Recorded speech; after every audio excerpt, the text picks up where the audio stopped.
mi nombre es Thais Botini y yo le voy a hablar un poco sobre la historia de México. La historia de México es realmente extraordinaria, desde civilizaciones milenarias, pasando por la época de los colonizadores, la revolución del siglo XX y hasta hoy.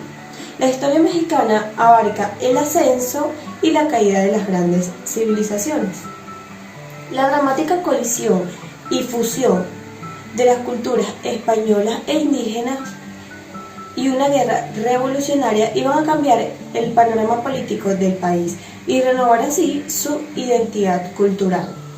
Para conocer un poco más a fondo tenemos en la época prehispánica, el 2500 a.C., tenemos el primer periodo, tenemos los tres subperiodos, tenemos el preclásico mesoamericano, el clásico mesoamericano y el posclásico mesoamericano. La época de las grandes civilizaciones, estas influyeron en el pensamiento del pueblo. Destacan las civilizaciones homéricas, la teotihuacana, la maya y la azteca. Estas desarrollaron sus civilizaciones. En el siglo XV llegaron los españoles y sometieron a los indígenas locales y crearon un virreinato. Esto es un estado colonial. Tenemos la guerra de conquista. Esta duró hasta el año 1821. Luego a esto, México gana la guerra de independencia y crea el primer imperio mexicano. Esto dio paso a repúblicas federativas y desató nuevas guerras. Las nuevas guerras contra Francia y Estados Unidos. Es aquí donde México pierde una gran parte de su territorio. Perdió toda la costa del suroeste del país, para ser exactos.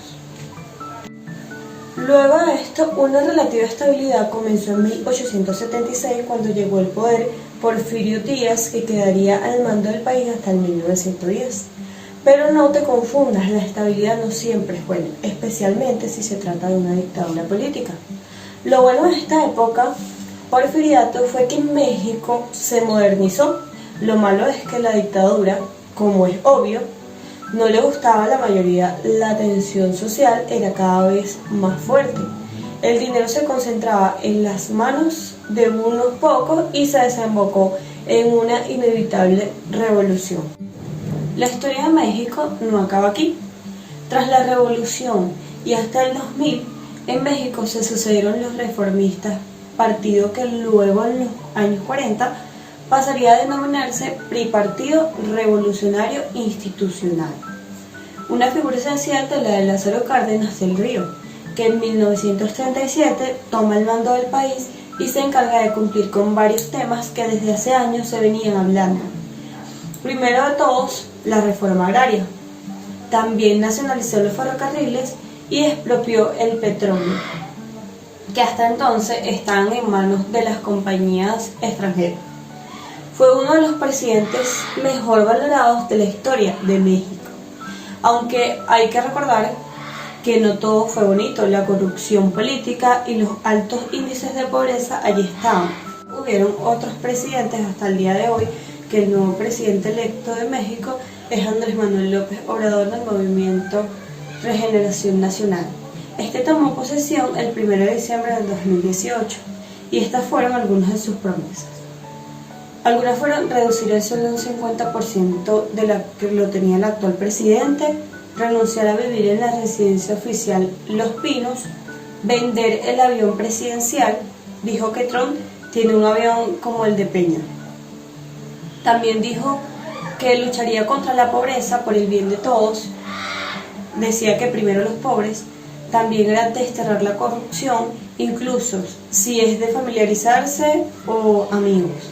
Austeridad en el gobierno, el combate a la inseguridad, iba a reducir su personal de escolta, producción de energía combustible a nivel nacional y la educación pública gratuita y de calidad. Y este fue un breve resumen sobre la historia de México. Gracias por escucharme. Hola compañeros, mi nombre es Nicole Paiva y el día de hoy les vengo a hablar acerca de la política de México. Para iniciar, quiero que sepan que México tiene 3 senadores y 24 diputados federales.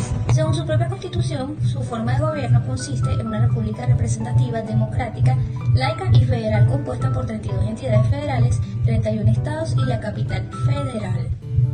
El presidente de México es Andrés Manuel López Obrador, presidente que está desde el 2014 hasta el 2024. El sistema político mexicano incluye órganos autónomos que sirven de contrapeso en áreas específicas: Fiscalía General Republicana, CNDH, Auditoría Superior de la Federación, el Banco de México, entre otros.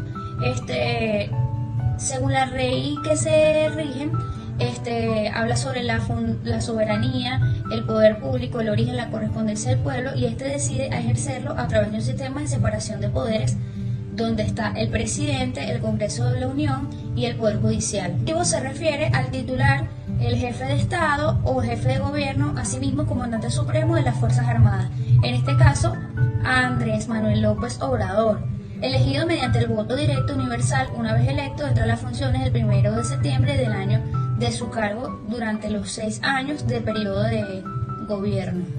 También vamos a hablar del Poder Legislativo, que es una asamblea bicameral dividida entre el Senado, constituido por 128 integrantes, y la Cámara de Diputados, que son 500 legisladores.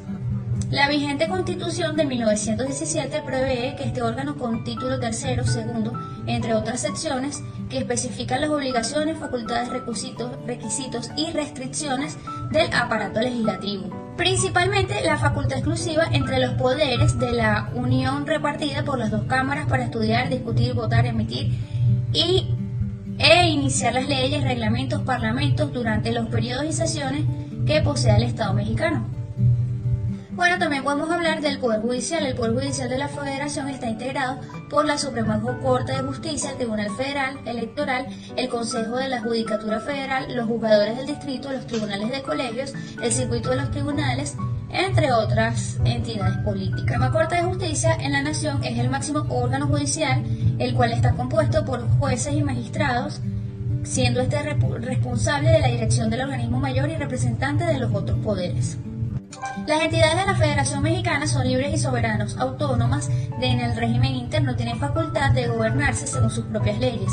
Cuenta con una constitución propia que no ha de contradecir los principios de la Constitución Federal. Las facultades de sus poderes ejecutivos y legislativos se entienden como aquellas que son derechos de las entidades como titularidades del mando de fuerzas políticas.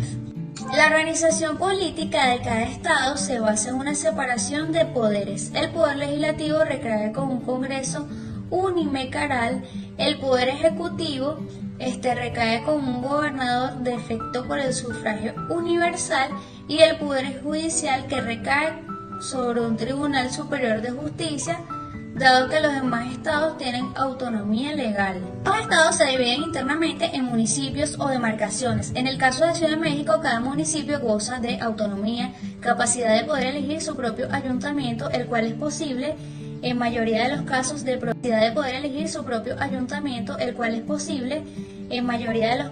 proveer los servicios públicos que requiere la población. En las relaciones públicas, México sostiene relaciones diplomáticas de distinto nivel e intensidad con otros 152 miembros de la ONU, la Santa Sede Palestina y la Unión Europea, además enlaces representativos con Cataluña, País Vasco, Puerto Rico, entre otros países. El país cuenta con 80 embajadas, 67 consulados, 7 misiones permanentes ante organismos internacionales del mundo y 3 oficinas de enlaces. México mantiene una significativa presencia global con más de 150 representaciones diplomáticas, incluidos 50 consulados de Estados Unidos, entre otros países. Política electoral. La política electoral está principalmente depositada en sistemas multipartistas, donde los partidos políticos son el principal ente de la participación ciudadana.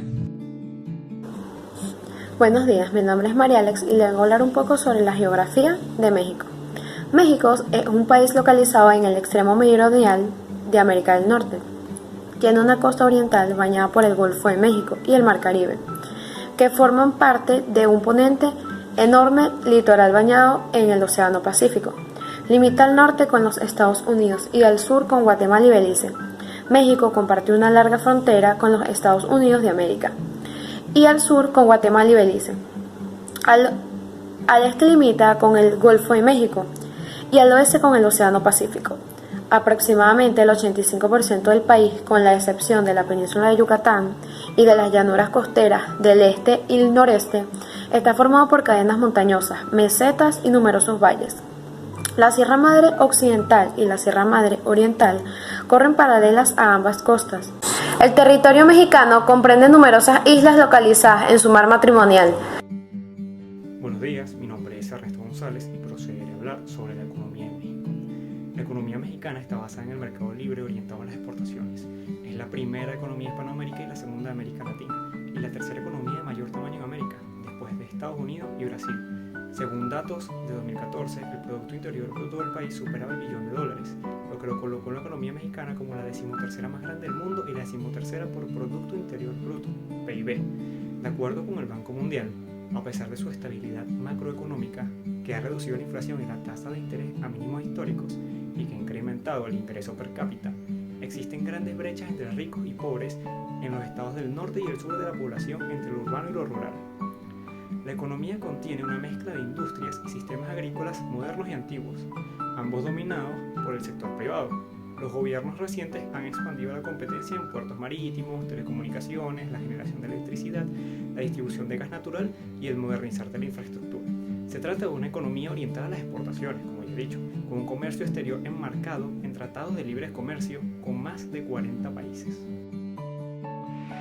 Buenos días, mi nombre es Roselvis Pérez y hoy hablaré sobre la cultura de México. La cultura mexicana es el producto de la mezcla entre las tradiciones y prácticas indígenas con la presencia española. Los mexicanos a lo largo de su historia han luchado por definir y promover la identidad de su nación. El arte y la literatura de México han tenido una historia muy turbulenta. El país posee un impresionante conjunto de construcciones aztecas y mayas y sigue manteniendo muchas de las tradiciones de estos pueblos. La cultura mexicana es muy celosa de sus costumbres. Para los mexicanos es muy importante la unión familiar. Entre las tradiciones y costumbres mexicanas más importantes tenemos el Día de los Muertos, que se lleva a cabo el 1 y el 2 de noviembre. Este se basa en colocar una ofrenda en cada hogar con la fotografía del familiar o ser querido. También se colocan flores, papeles de colores, cranes o incienso con algún objeto de esta persona. Otra de las tradiciones que tiene este país es el Carnaval de Veracruz, que como su nombre lo indica, es un carnaval lleno de carrozas, muchos colores y mucha felicidad. También tenemos lo que serían los mariachis, que esto es un género musical, pero también se le llama así a los integrantes de este grupo. Estos están vestidos con un sombrero y un traje típico del país. También cada integrante cuenta con un instrumento diferente. También tenemos las piñatas tradicionales mexicanas. Se cree que estas se originaron durante el periodo azteca y maya.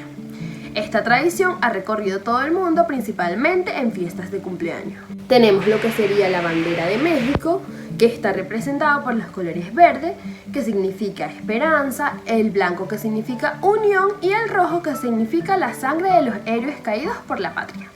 Está el escudo, que es un águila posado sobre un nopal devorando una serpiente. Y esto ha sido todo nuestra presentación de México. Gracias por escucharnos.